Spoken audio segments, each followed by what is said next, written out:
Joseph ഗ്രൂപ്പിനെ യാതൊരു തരത്തിലും കോൺഗ്രസിന് വിശ്വാസമില്ല എന്നുള്ളതാണ് സത്യം. UDF നേതൃത്വത്തിന് ലഭിച്ചിരിക്കുന്ന ഏറ്റവും വലിയ ഒരു താക്കീതാണ് ഒരു കാരണവശാലും കേരള കോൺഗ്രസ് ജോസഫ് ഗ്രൂപ്പിനെ വിശ്വസിക്കരുത് എന്നുള്ളത്. കേരള കോൺഗ്രസിന് കൃത്യമായിട്ടൊരു വോട്ട് ബേസ് ഉണ്ട് എന്നുള്ളതിനെ കുറിച്ച് കൃത്യമായ ധാരണയുള്ള ഒരു പാർട്ടിയാണ് കോൺഗ്രസ് എന്ന് പറയുന്നത്. കേരള കോൺഗ്രസ് എമ്മിനെ പൂർണ്ണമായിട്ടും വിശ്വസിക്കാൻ വേണ്ടി പറ്റും. PJ ജോസഫിന് കൃത്യമായ ധാരണയുണ്ട്, അല്ലെങ്കിൽ മോൻസ് ജോസഫിന് കൃത്യമായ ധാരണയുണ്ട്. 2026 കേരളത്തിൽ UDF അധികാരത്തിൽ വരില്ല എന്നുള്ള കൃത്യമായ ധാരണയുണ്ട്. കേരള കോൺഗ്രസ് ജോസഫ് ഗ്രൂപ്പ് RSSുമായിട്ട് ഉണ്ടാക്കി വെച്ചിരിക്കുന്ന ധാരണയെക്കുറിച്ച് കൃത്യമായ ഒരു വ്യക്തത UDF നേതൃത്വത്തിനുണ്ട്. UDFന് PJ ജോസഫിന് വിശ്വാസമില്ലാത്തത് കൊണ്ടാണ് കേരള കോൺഗ്രസ് മാണി ഗ്രൂപ്പിന്റെ പുറകെ UDF നടക്കുന്നത് എന്നുള്ളതാണ് വാസ്തവം. നമസ്കാരം. കോൺഗ്രസ് എന്തുകൊണ്ടാണ് ജോസ് കെ മാണിയെ നിരന്തരം പാർട്ടിയിലോട്ട് ക്ഷണിച്ചുകൊണ്ടിരിക്കുന്നത്? ഇത് ജോസഫ് വിഭാഗത്തിനോട് ഒരു താല്പര്യക്കുറവുകൊണ്ടാണോ, അല്ലെങ്കിൽ വിശ്വാസം ഇല്ലാഞ്ഞിട്ടാണോ? ഇത് രണ്ടാമത് പറഞ്ഞ കാര്യമാണ് സത്യം. കാരണം എന്താ വെച്ചാൽ ജോസഫ് ഗ്രൂപ്പിനെ യാതൊരു തരത്തിലും കോൺഗ്രസിന് വിശ്വാസമില്ല എന്നുള്ളതാണ് സത്യം.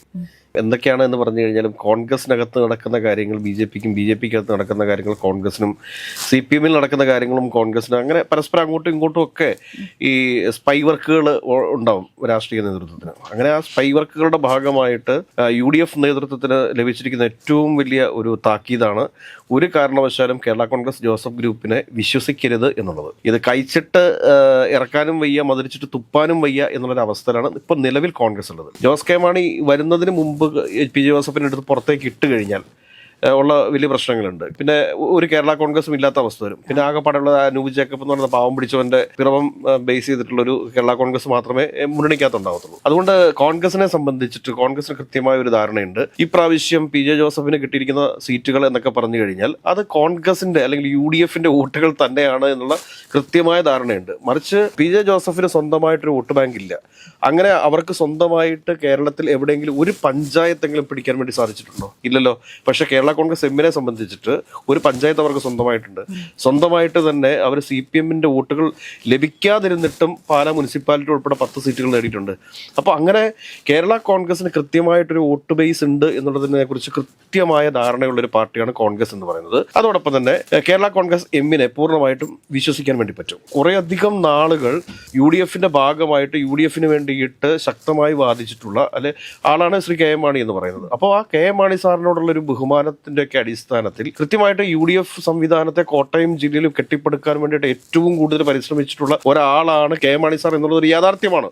ആ യാഥാർത്ഥ്യത്തെ ഉൾക്കൊണ്ടുകൊണ്ടാണ് ഇന്നലെ VD സതീശൻ പോലും കോട്ടയത്ത് വെച്ചൊരു പ്രസ്താവന നടത്തിയത്. ഇത് UDF എന്ന് പറയുന്ന ഒരു പ്ലാറ്റ്ഫോമാണ്. ഒന്നും അങ്ങനെയൊന്നും അല്ല നമ്മൾ കൗണ്ട് ചെയ്യേണ്ടത്. ഇത് UDF എന്ന് പറയുന്ന വലിയൊരു പ്ലാറ്റ്ഫോമാണ്. ഈ പ്ലാറ്റ്ഫോമിന്റെ അടിത്തറ വിവരപ്പെടുത്തേണ്ടതുണ്ട് എന്നൊക്കെയുള്ള രീതിയിലാണ്. കാരണം ഇൻഡയറക്റ്റ് ആയിട്ട് തന്നെ നിങ്ങൾ എന്തെങ്കിലും ഒന്ന് പ്രതികരിക്കുക. അത് കേരള കോൺഗ്രസ് എമ്മിന്റെ ഭാഗത്തു നിന്ന് എന്തെങ്കിലും ഒരു പ്രതികരണം, അനുകൂലമായ ഒരു പ്രതികരണം ഉണ്ടായിക്കഴിഞ്ഞാൽ ആ നിമിഷം കേരള കോൺഗ്രസ് ജോസഫ് ഗ്രൂപ്പിന്റെ അടുത്ത് പുറത്തിടും.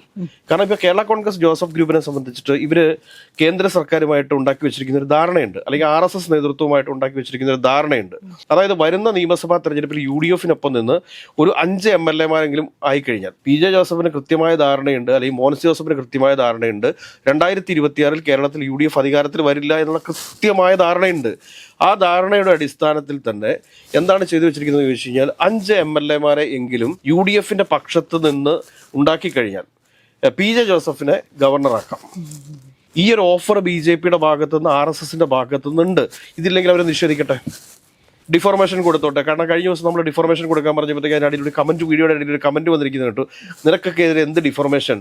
കുറയ്ക്കുന്ന പട്ടിക്ക് നേരെ ഒരു കല്ലെടുത്തെറിയത്തുള്ളൂ. ആ കല്ലെടുത്ത് എറിഞ്ഞു നോക്ക്, ആ കല്ലെടുത്തൊന്ന് എറിഞ്ഞു നോക്കി. ഞാനിപ്പോഴും തറപ്പിച്ചു പറയുന്നു, PJ ജോസഫിനെ ഗവർണറാക്കാൻ വേണ്ടിയിട്ട് BJPയും കേരള കോൺഗ്രസ് ജോസഫ് ഗ്രൂപ്പും തമ്മിൽ ധാരണയുണ്ട്. ഈ ഒരു കാര്യം കൃത്യമായി ബോധ്യമുള്ള ആളാണ് കേരളത്തിന്റെ പ്രതിപക്ഷ നേതാവായിട്ടുള്ള VD സതീശൻ. അതോടൊപ്പം തന്നെ മുതിർന്ന പല കോൺഗ്രസ് നേതാക്കന്മാർക്കും ഇതിനെക്കുറിച്ച് ധാരണയുണ്ട്.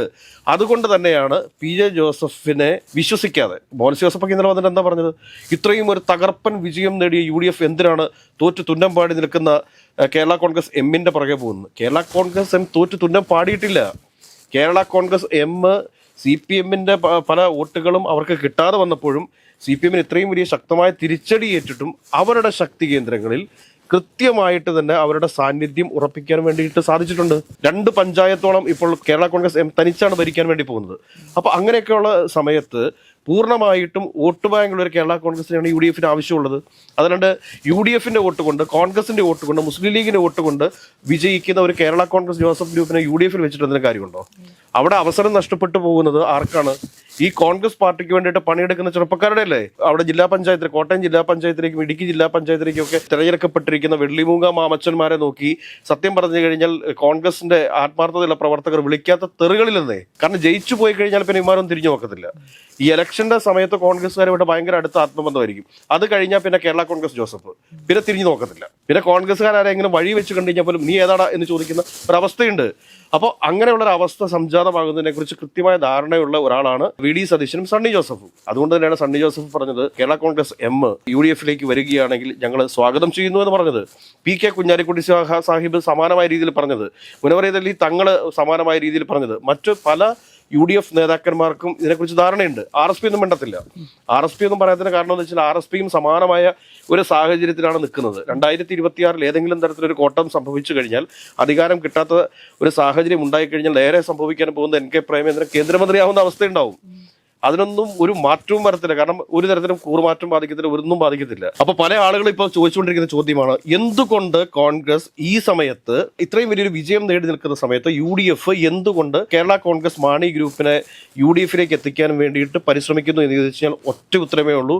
Kerala Congress Joseph group R S എസുമായിട്ട് ഉണ്ടാക്കി വെച്ചിരിക്കുന്ന ധാരണയെക്കുറിച്ച് കൃത്യമായൊരു വ്യക്തത യു ഡി എഫ് നേതൃത്വത്തിനുണ്ട്. ആ ഒരു വ്യക്തതയുടെ അടിസ്ഥാനത്തിൽ തന്നെയാണ് പി ജെ ജോസഫിന്റെ പാർട്ടിയെ വിശ്വാസമില്ലാത്തത്. നമുക്കറിയാം 2019 തെരഞ്ഞെടുപ്പിൽ കോട്ടയം സീറ്റിൽ എം പി ആവാൻ വേണ്ടി, അന്നത് P J Joseph Thodupuzha M L A ആണ്, എം എൽ എ സ്ഥാനം രാജിവെച്ച് ഇദ്ദേഹം കോട്ടയത്തു നിന്നുള്ള എം പി ആവാൻ വേണ്ടിയിട്ടുള്ള ഒരു പരിശ്രമം നടത്തിയതാണ്. അപ്പോൾ ഇതൊക്കെ പൊതുജനത്തിന്റെ മനസ്സിലേക്ക് ഓടി വരണം. പി ജെ ജോസഫിനെ സംബന്ധിച്ച് പി ജെ ജോസഫിന്റെ ഏറ്റവും വലിയ ആശയമാണ് ഒരു കേന്ദ്രമന്ത്രി ആവുക എന്നുള്ളത്. 2019 ഇലക്ഷനിൽ അന്നത്തെ യു പി എ സംവിധാനം അധികാരത്തിൽ വരുമെന്നൊക്കെയുള്ള ഒരു തെറ്റിദ്ധാരണ ഉണ്ടായിരുന്നു. പക്ഷേ അത് അധികാരത്തിൽ വന്നില്ല എന്നുള്ളത് വേറൊരു കാര്യം. അപ്പോൾ എം പി ആവാൻ വേണ്ടിയിട്ട് അതിയായി ആഗ്രഹിച്ചിരുന്ന ആളാണ് അദ്ദേഹം.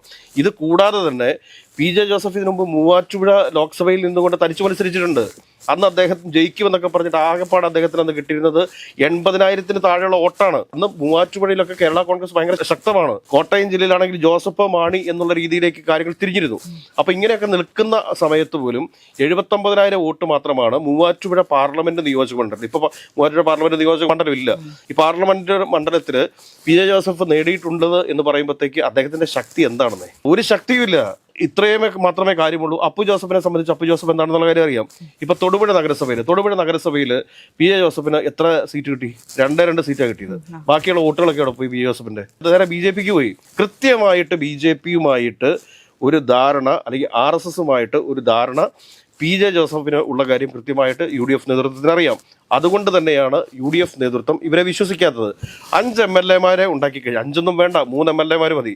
അധികാരം കിട്ടാത്ത പക്ഷം നേരെ പി ജെ ജോസഫ് ചെയ്യാൻ പോകും. പി ജെ ജോസഫ് മത്സരിക്കുന്നില്ല, മക്കളാണ് മത്സരിക്കുന്നത്. പി ജെ ജോസഫിന് ഗവർണർ ആവുന്നതിന് വേറെ ബുദ്ധിമുട്ടില്ല. എന്നാൽ 2031 രാഷ്ട്രീയ സാഹചര്യം അനുസരിച്ചിട്ട് ഇവർക്ക് പിന്നീട് തീരുമാനമെടുത്താൽ മതി. ഈ MLA ആവശ്യത്തിന് പണവും കിട്ടും.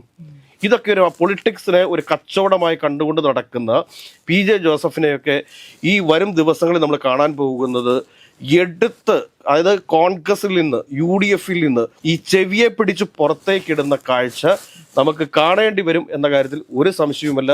യു ഡി എഫിന് പി ജെ ജോസഫിന് വിശ്വാസമില്ലാത്തത് കൊണ്ടാണ് കേരള കോൺഗ്രസ് മാണി ഗ്രൂപ്പിന്റെ പുറകെ യു ഡി എഫ് നടക്കുന്നത് എന്നുള്ളതാണ് വാസ്തവം.